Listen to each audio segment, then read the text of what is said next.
Olá, bem-vindos ao canal.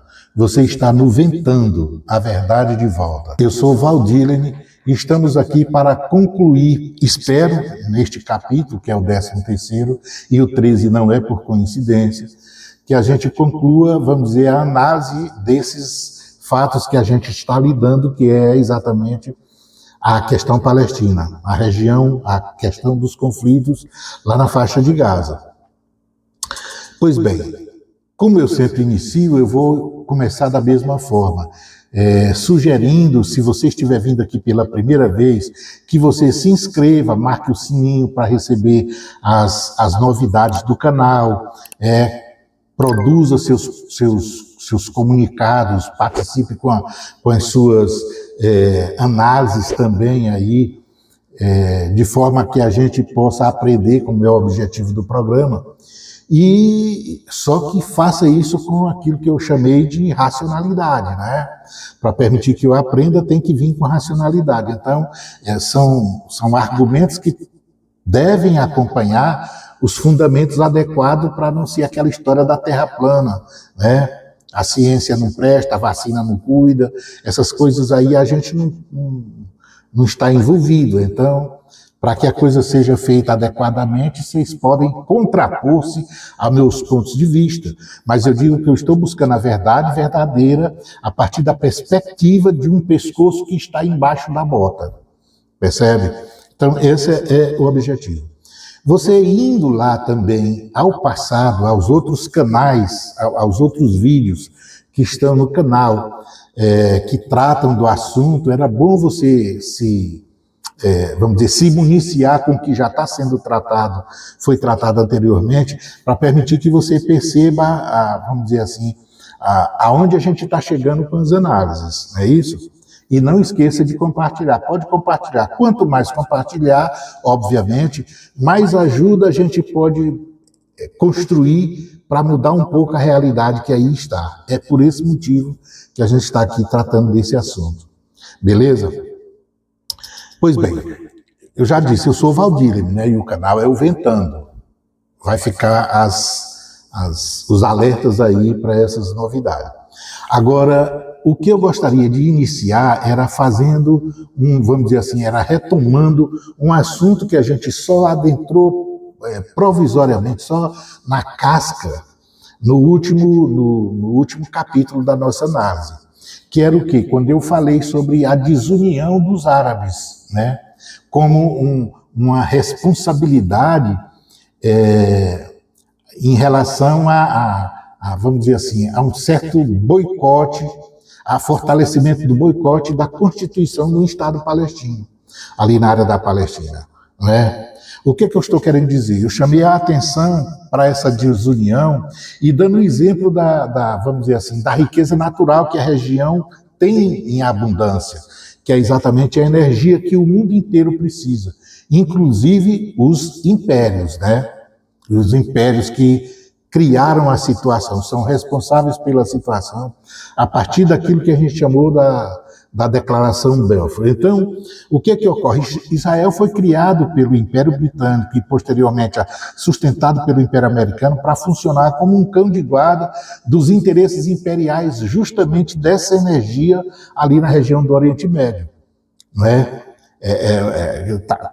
Isso é muito claro, isso não é uma coisa extraordinária, essa minha percepção. O mundo dos analistas, né, do mundo político e tudo, todos conhecem a história. Então, Israel funciona como uma garantia, né, de sobrevivência dos interesses imperiais ali, em confronto com vamos dizer, outras forças adversas ao Império. Então, o que ocorre? Os árabes não souberam, por conta da desunião, não souberam aproveitar muito essa riqueza.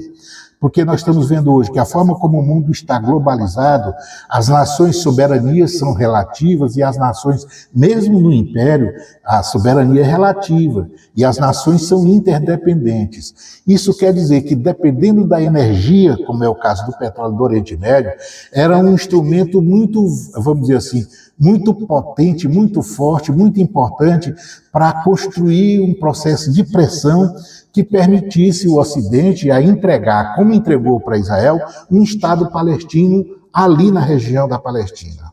Né? A exceção da década de 70, quando houve a guerra do Yom Kippur, 73, onde os árabes se uniram num determinado momento e criaram uma crise do petróleo, mas a gente vê que na própria década de 70, a própria Arábia Saudita, que é o maior produtor de petróleo da região, ela se comportou como aliado primaz para sustentar o império nas condições que ele está até hoje. Qual seja, quando o império abandonou o lastro do ouro no dólar, o dólar abandonou o ouro como lastro, o que ocorreu foi que ficou só a conversa do império para o mundo para manter a moeda como a garantia dos negócios, né? Como a interface dos negócios. E isso foi sustentado exatamente com o auxílio dos árabes, da Arábia Saudita, porque aí entrou a figura do petrodólar para poder sustentar o modelo de consumo americano.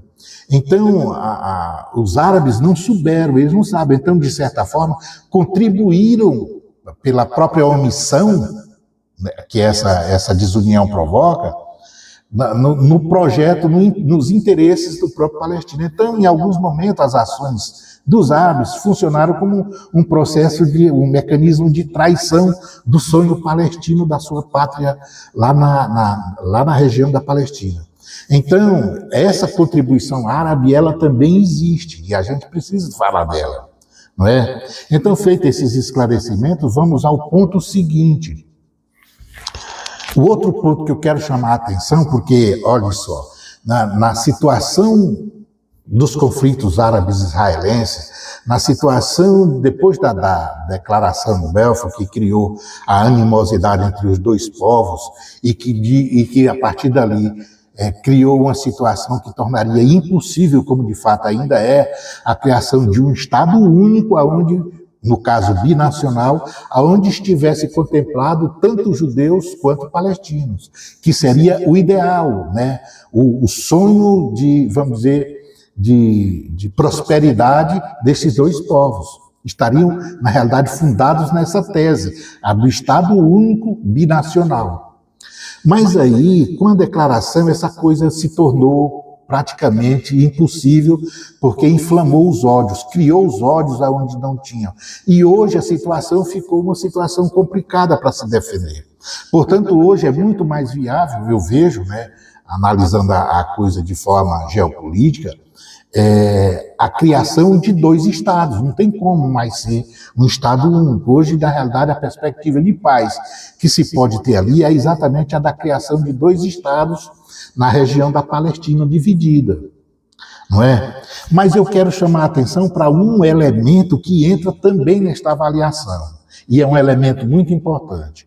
Por quê? Porque ele, num determinado ponto, ele vai servir a propaganda judia para o mundo e vai funcionar como um criador de estigmas para os palestinos. E não só para os palestinos, mas para os árabes também.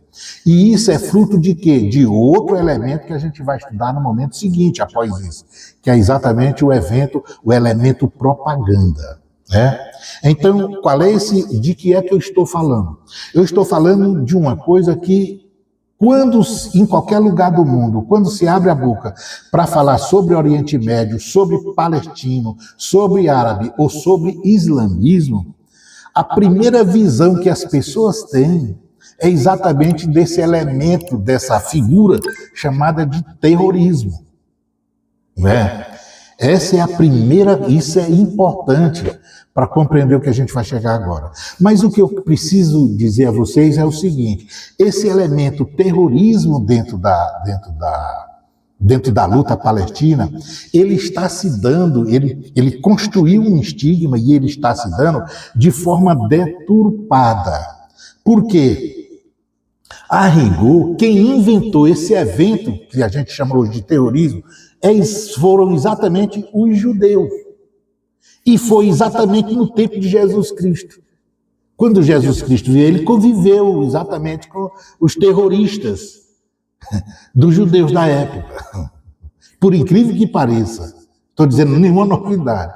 Mas o que eu quero dizer é, essa forma de às vezes até matar inocentes por uma causa política, ela se dá lá atrás com a ocupação romana.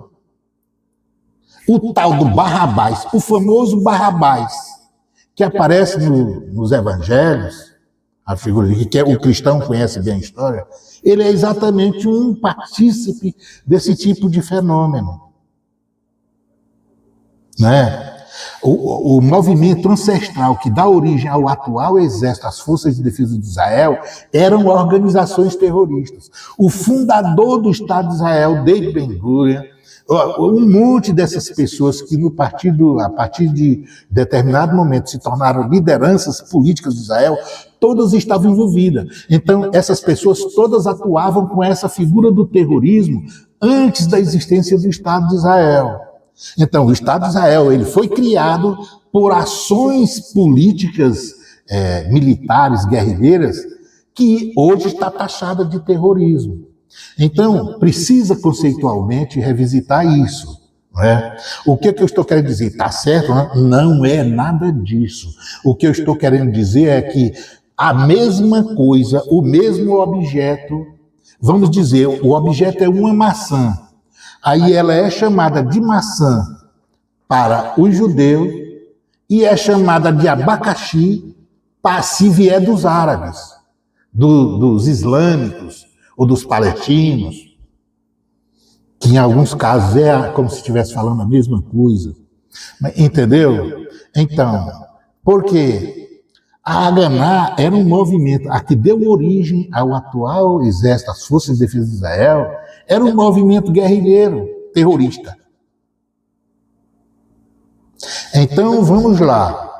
Eu, quando estava fazendo a discussão, a exposição histórica vamos dizer assim, do século passado, no caso, século XX, sobre a construção, a luta palestina e luta judia do movimento sionista para a construção do Estado de Israel naquela região da Palestina, eu falei sobre uma coisa na guerra de 67, depois da guerra de 67, o movimento palestino se organizou, né, vamos dizer, passou a mão do Yasser Arafat em 69, e houve uma coisa em 72, exatamente em 72, e eu cito isso nas exposições históricas, que foi aquele evento palestino, o Setembro Negro, né?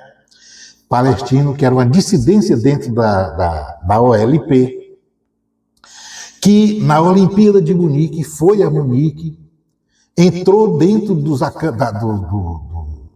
alojamentos dos desportistas, dos jovens israelenses que estavam na Olimpíada de 72 em Munique, mataram desportistas, os jovens que estavam lá para competir nas Olimpíadas, criou uma balbúrdia, e a imprensa e o mundo tomou conhecimento daquilo. Foi uma coisa muito absurda. E o que ocorreu com esse evento? Esse evento ele se prestou a produzir uma propaganda internacional contra os interesses do palestino. Então, ao invés de ser uma coisa que pressionasse, que ajudasse, ou que abrisse os olhos do mundo, foi exatamente um movimento contrário. O mundo olhou aquilo ali e se assustou. Não é? O mundo olhou aquilo e ficou assustado. E a partir dali também, essas coisas passaram a acontecer. Às vezes Paris, às vezes Londres, às vezes Madrid e tal. A Europa passou a ser alvo vamos dizer, da luta política do Oriente Médio. E ocorre só nessa década de 70, que eu falei, quando, na realidade, o movimento nunca tinha se exportado o movimento terrorista para fora das fronteiras do Oriente Médio. Toda luta ocorria dentro da área do Oriente Médio. Então, Beirute, a região, era Líbano, Síria, Iraque, esses eram os espaços aonde Israel, né, Tel Aviv e tal, esses eram os espaços aonde a luta se dava. E ela se dava com o movimento guerrilheiro. Então, os palestinos tentaram usar o mesmo método que foi utilizado pelo movimento que criou o Estado de Israel, que foi o movimento sustentado pelo movimento sionista. Então, olha só, essa figura do terrorismo, ela é uma coisa que precisa ser estudada de forma, vamos dizer assim, independente à parte, para compreender. Primeiro, são muitos, vamos dizer, conceitualmente, precisa se revisitar até onde pode ir o direito que leva ao embate político. Como se dá a luta? Como fundamentar? Como legitimar uma luta de libertação? É legítimo o oprimido lutar contra o opressor em determinadas regras? Essas são as perguntas que precisa, no mundo atual, ajudar a resolver. Mas não é porque deve se escandalizar, porque o movimento palestino ou o movimento árabe, ele partiu para uma luta que era uma luta, vamos dizer assim, para você ter a ideia, o que está ocorrendo na faixa de Gaza, segundo a posição judia, ela se dá por conta da reação àquele movimento do Hamas em 7 de outubro. Então a pergunta precisa ser feita, e como é que isso ajuda? Isso ajuda, prejudica, porque as bombas estão caindo na cabeça, e é um Estado nacional que está fazendo isso, né? O movimento era o Hamas, é um movimento, não é um Estado, não existe a figura de um exército regular, e quem está respondendo é um exército regular, o exército judeu.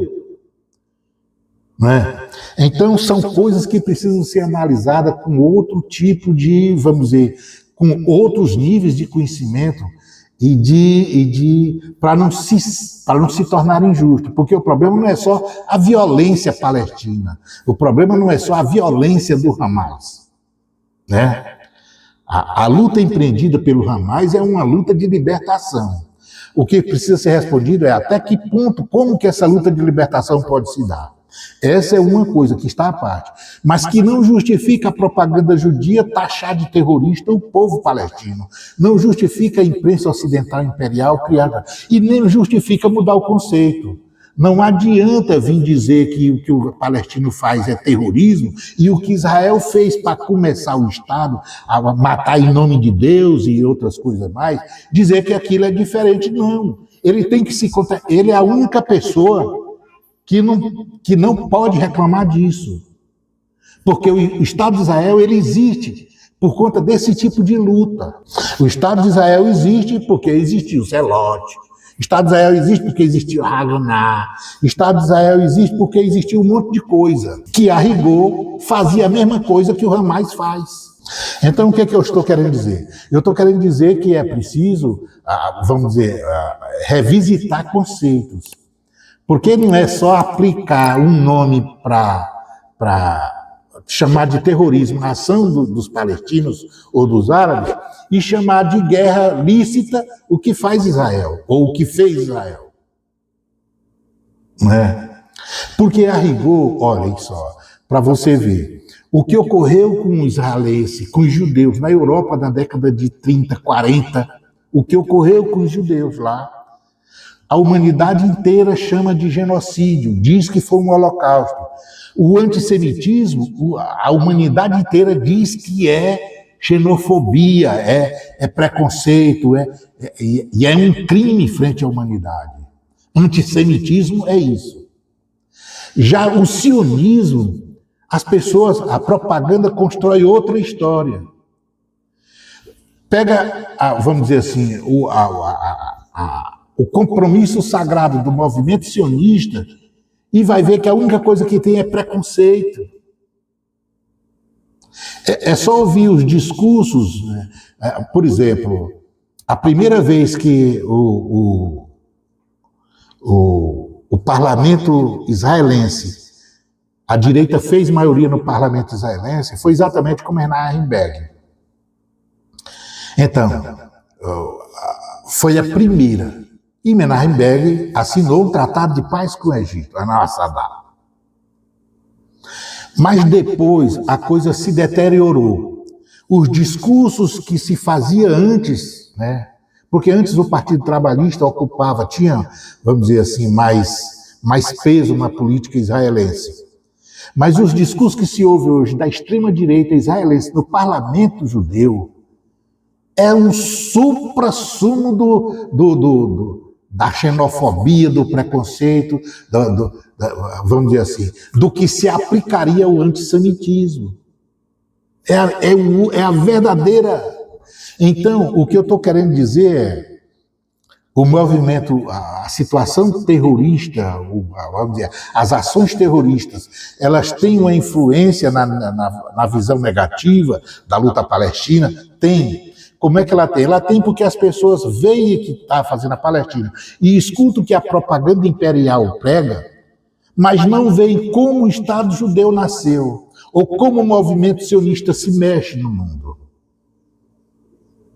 Porque esse é o problema. O problema não são os judeus, o problema não são os palestinos. O problema é o movimento sionista, é a concepção sionista de que Palestina é um imundo, é um sub-humano. Esse é o problema. Assim como era um problema a política nazista contra o povo judeu na Europa. É por isso que não faz nenhuma diferença você olhar a foto das crianças em Gaza passando fome, sem remédio, sem água, depois desses bombardeios israelenses, e olhar as fotografias dos campos de concentração libertos pelos soldados soviéticos da Segunda Guerra Mundial. Você pensa que um é o outro. Então, o que é que está acontecendo agora na faixa de Gaza? Genocídio. A mesma coisa que os judeus sofreram no período da Segunda Guerra Mundial. Agora, a grande pergunta é por que os homens de bom senso na nação judia não se levantam contra isso? Porque a única coisa que o movimento sionista está fazendo vamos dizer, com a história do povo judeu é exatamente cravar no judeu uma herança, uma descendência genocida. Está criando um estigma no judeu que se aplica aos nazistas. Esse é o drama. Então, o problema da faixa de Gaza, ele não é um problema de 7 de outubro com Hamas que fez aquela tragédia, não. Esse é um problema que começou lá em 1917. Está lá atrás. Esse é o drama. Então, e também não pode confundir antisionismo com antissemitismo. A rigor, um semita de verdade é contraditório com o sionismo nessas condições. Esse é o drama. Então, olha só. Feita essas coisas, eu digo, é importante ver como é que está essa história dos conceitos, dos nomes, que são trocados a depender do sujeito da ação. Isso a humanidade tem que rever.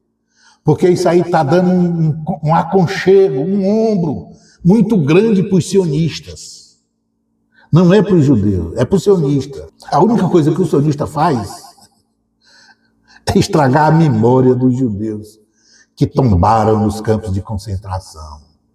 Acredito que os judeus que passaram por aquele sacrifício, por aquele holocausto, devem olhar lá de cima e ver o comportamento dessas figuras e dizer quem diabo botou esses capetas no mundo.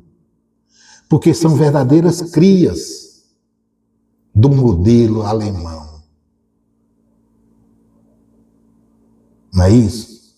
Essa é a coisa. Então, agora vamos lá. O outro ponto que esse é fundamental para entender essa realidade toda e por que o mundo se comporta assim, por que o mundo, em tese, se mantém submetido a essas posições, vamos dizer, xenófobas do Estado judeu que persegue isso, né, propõe isso, realiza isso como tragédia para os palestinos, é a propaganda. E aqui a propaganda, ela é importante porque também ela é a propaganda do império. O que eu estou querendo dizer? Olha, eu disse, olha, qualquer guerra no Oriente Médio, vamos começar pela religião. Como é que funciona? Comece pela Bíblia. A Bíblia é isso que eu vou dizer, é um livro da história da humanidade, mas é a grande prova da eficiência da propaganda hebraica. É isso. A Bíblia é um sistema de propaganda, só isso.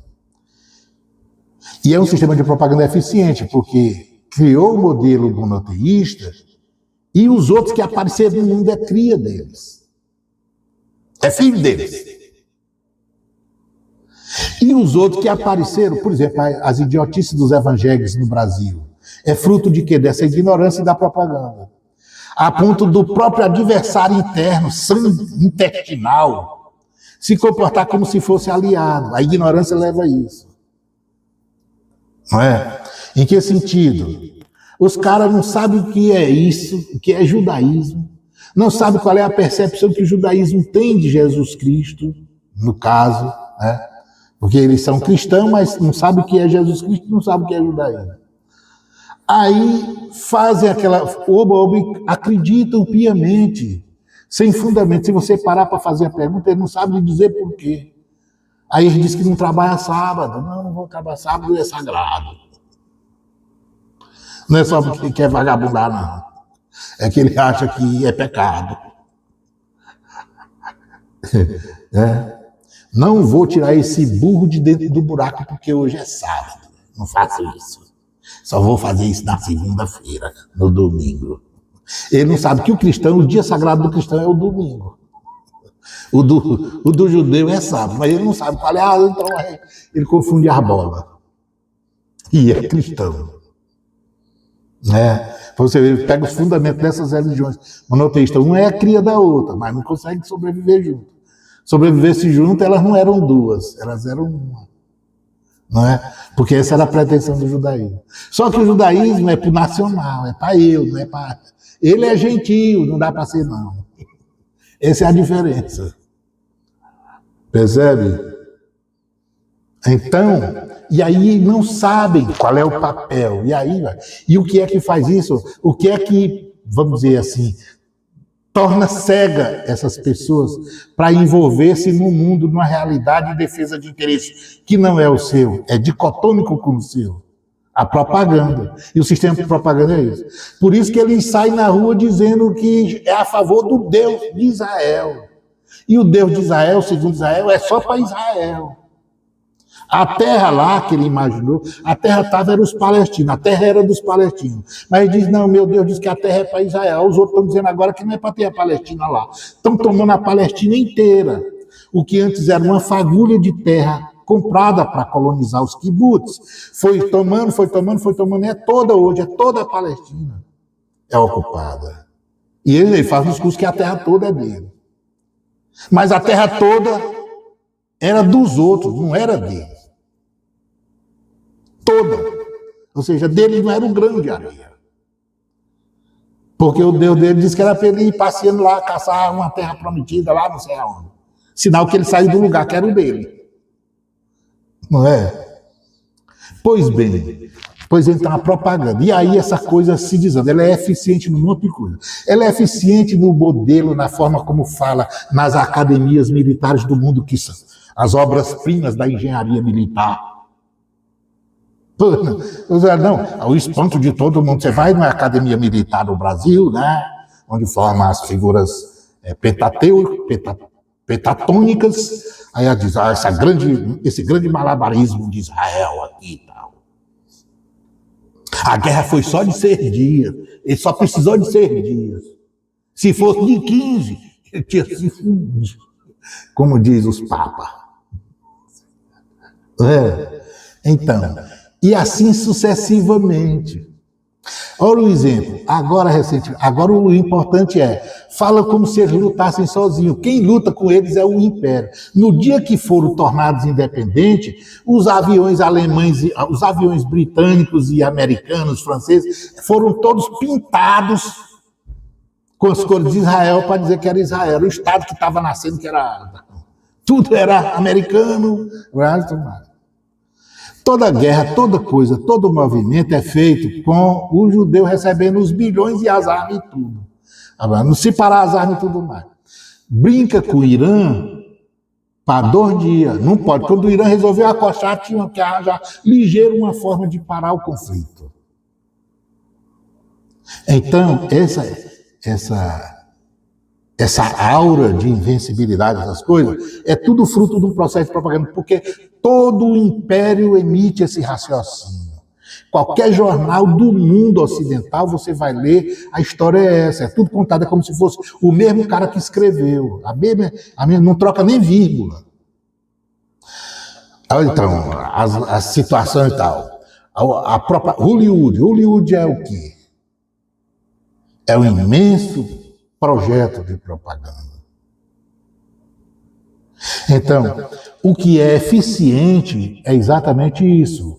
Existe um sistema de propaganda imperial e judeu que ajuda muito na mudança dos nomes das coisas. Por isso que para palestino, para árabe, o termo é terrorista. Para judeu, no mundo ocidental inteiro, todas as nações, né, os impérios que se sucederam, britânico, francês, americano, o nome que se dá é outra coisa. Não, é defesa, é sistema de defesa e tal. O nome muda. Quem é que faz isso? A propaganda. Então, no aspecto religião, essa coisa, todo esse processo é feito fruto de um processo de comunicação eficiente. Esse é outro elemento que funciona e que faz com que o povo palestino tenha um sofrimento muito maior do que pode suportar. E então, é contra essas coisas, é avaliando essas coisas que ele precisa procurar uma saída. Qual é a saída? Eu volto a dizer, a grande tragédia começou com aquela tal declaração que rebentou, vamos dizer, o relacionamento, a convivência harmoniosa entre árabes e judeus, entre palestinos e judeus. Ali começou. E achou um terreno fértil na cabeça de algumas figuras que resolveram ser mais importante que os outros, se sentir mais gente do que os outros, mais humano que os outros. Né? Esse foi o drama. Agora, olha só, o fato de passar pela tragédia do Holocausto era para o povo judeu, e eu acredito que tenha, né, dentro o Estado judeu, ele não é feito só de sionistas, eu volto a dizer. Não existe uma unidade nisso, né? E a propaganda que eu estou falando, essa eficiência de propaganda que eu estou falando, também está levando outro problema, está criando outro problema, qual seja o de igualar antissemitismo com antisionismo. Você vê dentro do Estado de Israel, fora do Estado de Israel, um verdadeiro combate contra os judeus de bom senso, que resolveram levantar a voz contra essa coisa de sionismo. E aí, o que é que faz a propaganda judia?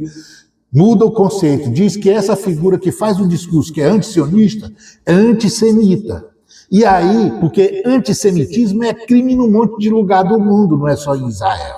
No Brasil é crime. Né? No Brasil é crime. Em todo lugar do mundo, por conta de tudo que ocorreu historicamente, né, o antissemitismo está praticamente entronado como um crime, é um crime racial. E aí qual é a saída da propaganda sionista? Iguala, transforma. Qual é o resultado disso? Estão perseguindo os judeus de bom senso que sobrou no mundo.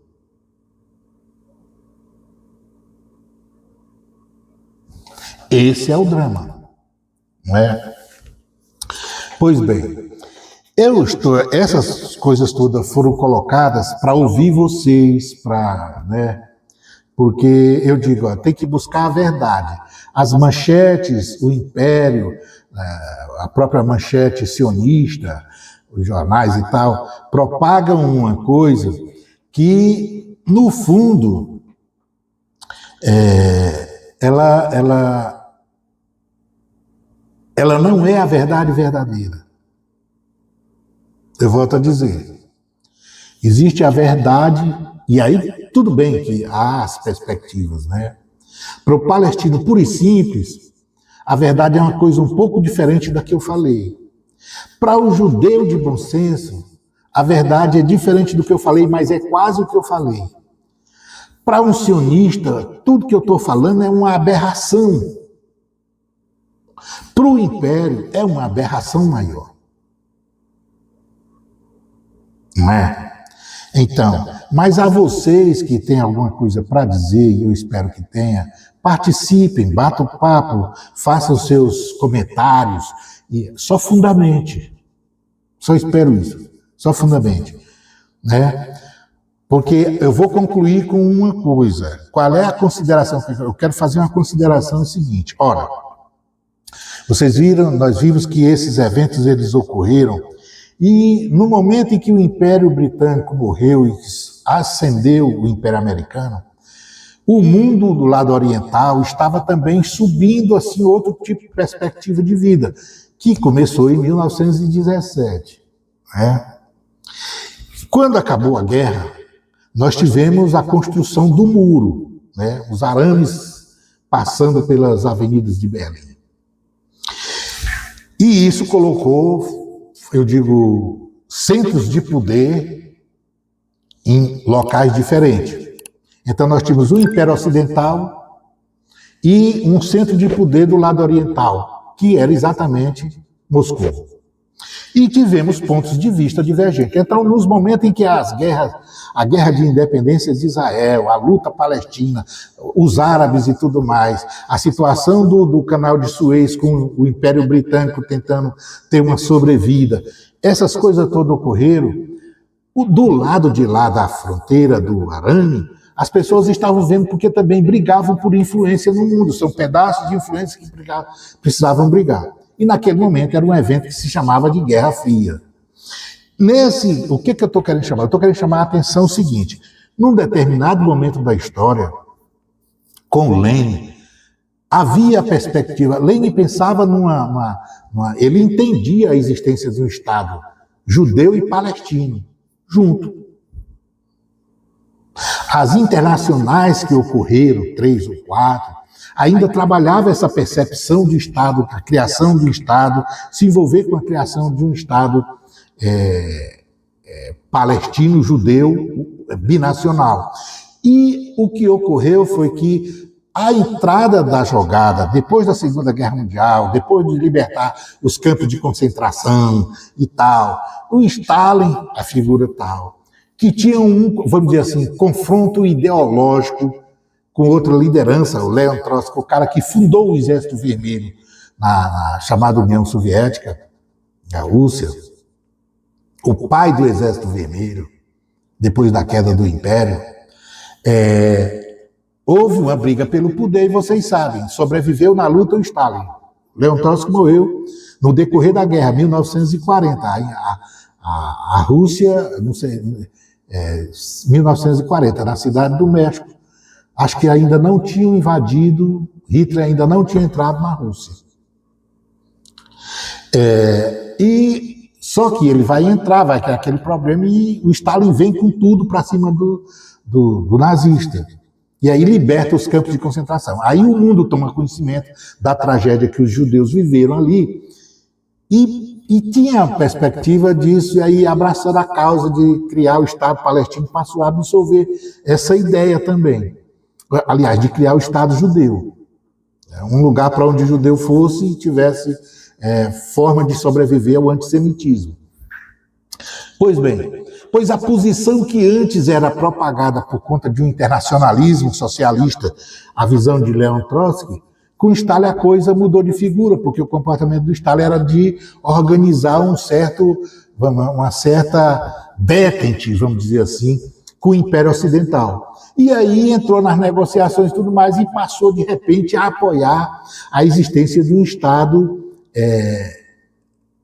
que seria um Estado judeu uno, né?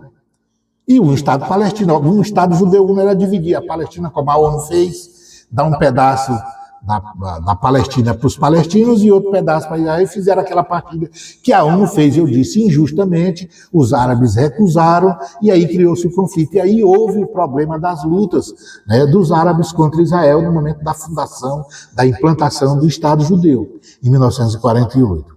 Pois bem, essa mudança de posição pode ter sido fatal para o projeto da nação binacional. E foi, né? Porque quando chega na Assembleia da ONU, e o Graça Aranha, que era o representante brasileiro, o cara que presidiu a Assembleia da ONU para a criação do Estado de Israel, ele criaram o Estado nas condições que estavam. Então, a resolução da ONU criou os dois, deu 40%, 43% do território para a Palestina, 50 e tantos por cento do território para judeu, e era a população menor, e mesmo expulsando os palestinos, né, como eu disse, expulsaram para entrar judeu e voltaram judeu, porque os judeus que estavam lá, que era quem merecia um Estado e estavam vivendo junto com os palestinos, unidos e sem problema, aqueles que não foram vítimas do movimento sionista, o Estado estava lá tranquilo, sempre não tinha problema. O que mudou tudo, eu digo, a partir daquela declaração fatídica, imunda, do Arthur Balfour. Então, nesse momento eu digo, o Estado soviético, o Stalin, poderia ter evitado essa coisa e poderia ter contribuído para ajudar a construir um Estado que pudesse ser binacional ou que fosse diferente. Embora depois ele, na realidade, após a morte do Stalin, Khrushchev e tudo mais, o pessoal deram um certo suporte à luta palestina, à luta dos árabes contra Israel. Deu suporte ao Egito e tudo mais, inclusive com os fornecimentos de arma. Mas no primeiro momento, o momento-chave, carrega essa mácula o senhor Stalin, né? Por conta da sua mudança de posição, ou de confronto de posição com as ex-internacionais que até ali se posicionaram da forma que eu estou dizendo. Né? Então foi um problema também a considerar isso. Então, quem são os responsáveis por essa tragédia que acontece com os palestinos ali na faixa de Gaza hoje? Todos esses eventos que eu contei, a partir da história e a análise fechando com esse, vamos dizer assim, com essa aplicação das responsabilidades. Como resolver é um desafio que a gente pretende deixar aqui. O que você acha? Você é judeu, você é palestino, você é árabe, islã, muçulmano, você é cristão. Faz uma pesquisinha histórica. Não lê a revista Veja. Esquece a Folha de São Paulo, The Washington Post, The Guardian. Tenta buscar informações em outras fontes. Veja fatos que ocorreram. E aí, passa os comentários no nosso bate-papo. Vamos botar e fundamentar isso. Onde está o pecado da minha análise? Demonstre isso. Eu vou ficar feliz se você vier com os argumentos. Minha morte está calendarizada e eu não quero morrer burro. Eu quero morrer com a sua sabedoria, com seus argumentos tentando me convencer. Participa do bate-papo. Te convido. Beleza? Eu vou terminar aqui esta série, é o 13º capítulo, dizendo que eu sonhei na juventude e continuei sonhando até agora. Eu não sei se eu sou ancião, se serei ancião. Eu só sei que eu sonhei que era para estar junto àquele povo. Mas se não é junto numa nação só, a criança palestina, o idoso palestino, merece ter um lugar para descansar, onde os ancestrais viveram. Todos os ancestrais viveram a vida toda ali. Eu queria ir com essa certeza. Agora eu tenho certeza que não vou. Mas eu não ficaria feliz também se meus filhos não tivessem pátria. não é? Por isso, cantar por todos os cantos do mundo, todos os cantos da terra. Todos têm direito a isso, inclusive o judeu. Não é? Então, eu me despeço desse assunto dizendo para vocês, escutem o Pueblo. Ele também estava falando de um povo que está morrendo e não tem mais pátria. Não vai existir mais povo. Por quê? Porque, segundo a história atual, esse povo da canção, os jovens estão se matando pela depressão, exatamente pela obscuridade, obnubilação do futuro. Eles não têm mais o que os pais tiveram. Então tem hoje o quê? A escola do branco, a igreja do branco, a Bíblia do branco, a cachaça do branco, tudo que matou, vamos dizer assim, o seu eu cultural, e pelo fato de não ter mais nenhuma reminiscências do passado, estão se enterrando como crianças. É exatamente isso. A população na Palestina reduziu muito. A rigor, tinha pronunciamentos de judeus no parlamento hebreu, parlamento judeu, assumindo em discurso a coisa mais ignóbil um ser humano pode ter, que é uma criança palestina não é humana.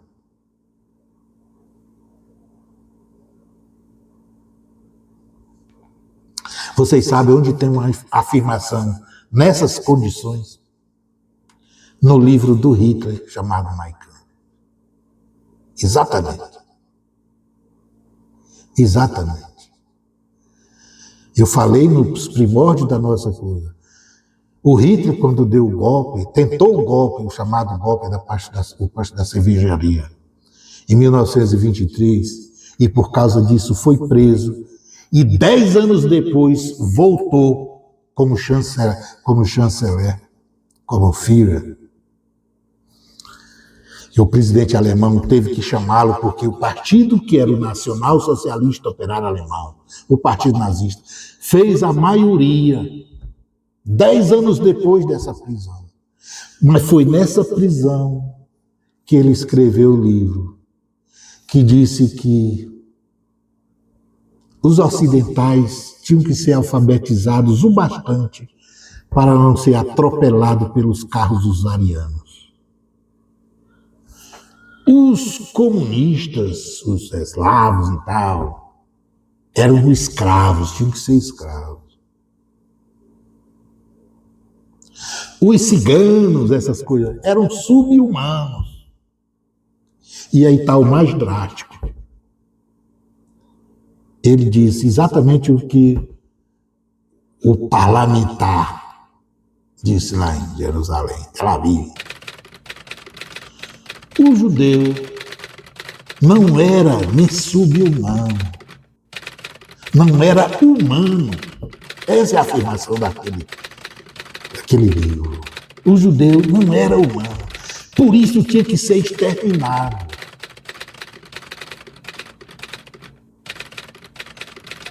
Esse foi o livro que levou a Europa para a desgraça. A Europa é caldo pequeno, levou o mundo para aquela tragédia. Foi esse discurso.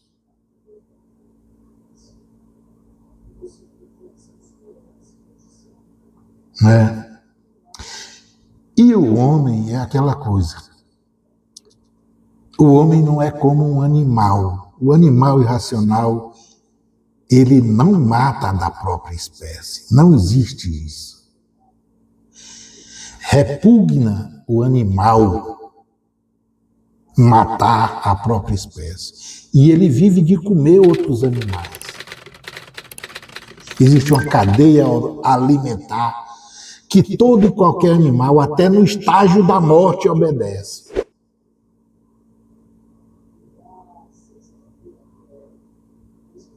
Mas nós homens não. E aí é que está o problema. Eu queria ir e queria que a criança palestina tivesse direito a ser ela.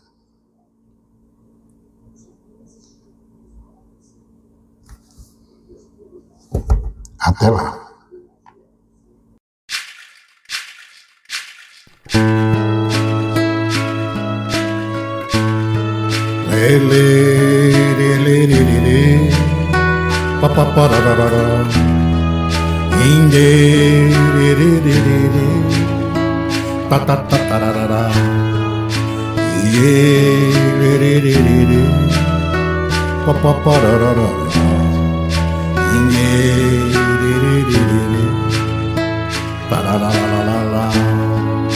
A fonte secando nem peixe nem pão, uma flor murchando, primavera já é, um canto chorando memórias de antão, o sono chegando, existência efêmera e o sol poente a estender a sombra, o corpo inocente sob a alfombra, quem te desejar descansa em paz, Guarani Kaiowá, marcando lugar, o aqui jaz, Guarani Kaiowá. Lele, lele, lele, papapararara, inde, lele, lele, patatatarara, ye, lele, lele, papapararara, inde, lele, lele, paralalalala, a fonte secando nem peixe nem pão, uma flor murchando, primavera já é, o choro cantando memórias de antão, o sono chegando, existência efêmera e o sol poente a estender a sombra, o corpo inocente sob a alfombra, vem te desejar, descansa em paz, Guarani Kaiowá, marcando lugar, o aqui jaz, Guarani Kaiowá. Te desejar, descansa em paz, Guarani Kaiowá.